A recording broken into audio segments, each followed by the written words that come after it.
From the East Tennessee Weather Center, here's your afternoon weather update with meteorologist Mike Witcher.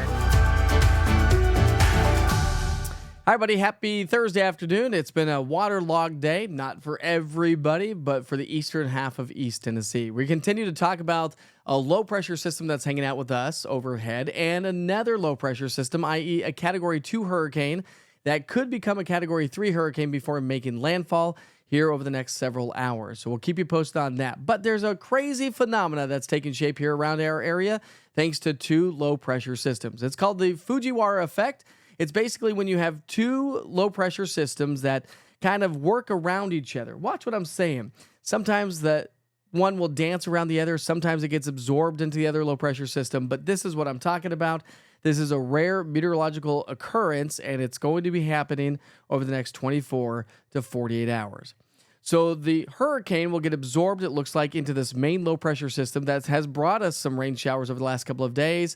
And then it's going to kind of linger through the weekend before it ejects off to the northeast. But as it does so, the approaching hurricane is going to give us a lot of wind and a lot of rain, and then just kind of unsettled as we head into the upcoming weekend. Speaking of the hurricane, let's go ahead and talk about it. We do have Category 2 Hurricane Helene, winds at 105, gusting to 125 miles per hour. Starting to get a little bit more of an eye wall to show up with this storm system, which is not good news. The National Hurricane Center has been talking about rapid intensification. It was a Category 1 earlier. Now it's a Category 2. Could become a Category 3 before making landfall right around the Big Bend of Florida sometime late tonight or through the overnight hours. And then swinging its way towards the Appalachian region, possibly as a tropical storm. And so that's why we do have hurricane and tropical storm warnings painted across the southeastern U.S., flood watches along with a lot of flood warnings and flash flood warnings that are ongoing. And then insult to injury is going to be the wind. Let me go back to this graphic for a second. The wind associated with Helene will continue to race its way into the southeastern U.S., and that does affect us. Strongest winds will be overnight tonight and for the first part of our Friday, and then the winds will relax a little bit through our Friday afternoon, but a lot of wind is on the way. So the National Weather Service has now upgraded all of East Tennessee to a high wind warning. So we're talking about winds upwards of 30 to 40 to even gusts greater than 70 miles per hour in the mountains. I think in the valley, we'll have winds gusting greater than 60 miles per hour. So we actually have a wind advisory across the Cumberland Plateau, a high wind warning for the valley and the mountains, and a tropical storm warning for the mountains and much of North and South Carolina. Not to mention, as I mentioned earlier, the flood watch with ongoing flood warnings and flash flood warnings where the water is going to continue to rise. And we're far from over with the rain being done. It's really not going to subside until tomorrow afternoon, at which point I think we'll see just a few showers Friday afternoon and evening and even into our Saturday and Sunday timeframe. Heaviest rain so far over the last 2 days has been west of Interstate 75 from Knoxville at 3 inches all the way up to upper East Tennessee, picking up anywhere from 4 to 7 inches of rainfall. We've not seen a ton across the Western Valley and the Cumberland Plateau and the Southern Valley so far, but it's not over yet, as I mentioned. So because of the extreme rain that we've had so far, let's talk about some rivers and some communities that typically flood when we get incredible amounts of rain. And one of that is Newport in Cocke County. So the Pigeon River at Newport, current stage is 5.5 feet. It's expected to crest at 18 feet, which puts us 6 feet above major flood stage. That's not good news. Then we talk about the French Broad River. French Broad is expected to make it to 23 feet, which would be 3 feet above major flood stage. And again, the Pigeon River and the French Broad River in Newport is likely to get inundated with a lot of water overflowing its banks. We also have the Nolichucky River that's expected to crest at 15.5 feet, which puts it just a half a foot shy of the moderate flood stage. And we also have the Clinch River above Tazewell. The forecast crest is 14 feet. So that's going to put it between minor and moderate flooding. So flooding is going to continue to ongo. This will likely change, so stay tuned. I'm going to do a live weather update coming up at 6 o'clock here tonight with all East Tennessee weather platforms, so make sure you check back in. If you have the East Tennessee weather app, you'll get a push notification saying that I am live with severe weather updates, or at least with the latest information.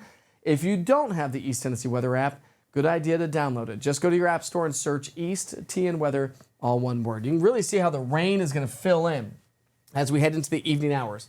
So just by tonight, additional rainfall is going to be anywhere from 1 to pockets of 2 to maybe even 3 inches. And this is insult to injury to the places that have already seen 4 to 6 plus inches. We'll start to see the rain fill in across the Cumberland Plateau and the Western Valley overnight tonight as we start to get the outer bands of Helene to move their way on into the area. And you can really see how this moisture is just going to continue to mob East Tennessee. By 7 o'clock in the morning, we're not only going to be dealing with some pockets of moderate to even heavy rainfall, but we're also talking about extreme wind. And we will continue to see that the rain pile up. Now, high temperatures Friday will stay in the 70s, so nice and comfortable temperature-wise. But through the day on Friday, you'll see all this moisture come in for the first half of the day. Helene moves its way on out of here, so we should start to see the rain showers shut down just a little bit throughout, I'd say, during the afternoon hours. So I don't anticipate as much rain through our Friday afternoon. The heaviest rain is going to be from now through Friday morning, mid-morning anyways. There may be a few scattered showers as we head into the upcoming weekend, but rainfall amounts from now through Friday night, we're looking at anywhere from 2 to 3, even pockets of 4, 5, and 6 inches of rain cannot be ruled out. Just kind of depends on where these little bands of heaviest rain sets up. And then, as I mentioned, insult to injury is the wind. The wind is going to start to pick up a little bit through the evening and during the overnight hours, but really start cranking anytime after about 2 or 3 o'clock in the morning, leading into the morning commute into the sunrise hour. So here's 7 o'clock in the morning. Center of circulation is going to be working its way into the area at the surface. Look at these incredible winds coming out of the northeast, gusting to 40, 50, 60 miles per hour or even higher across the highest peaks of the Smokies. Rain chances are going to be with us not all day Friday. They start to fade Friday afternoon, and then we'll just see a few spotty showers and as we head into the upcoming weekend, and the rain fades next week. Drought-busting rain either way you look at it, but too much of a good thing, right? Temperatures will stay at or just slightly below average over the next 5 to 7 days. Average high for this time of year is 80 degrees. So as I mentioned earlier, download the East Tennessee Weather app if you have not done so yet. Just search East TN Weather, all one word. Look for the orange TN and the white lightning bolt. Interactive radar is a great tool. Of course, your current temperatures and your 7-day forecast and your day parts that are forecasted by me.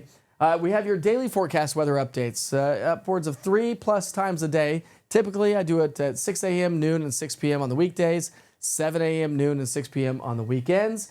But you'll also get all push notifications from the National Weather Service when inclement weather moves its way into your area.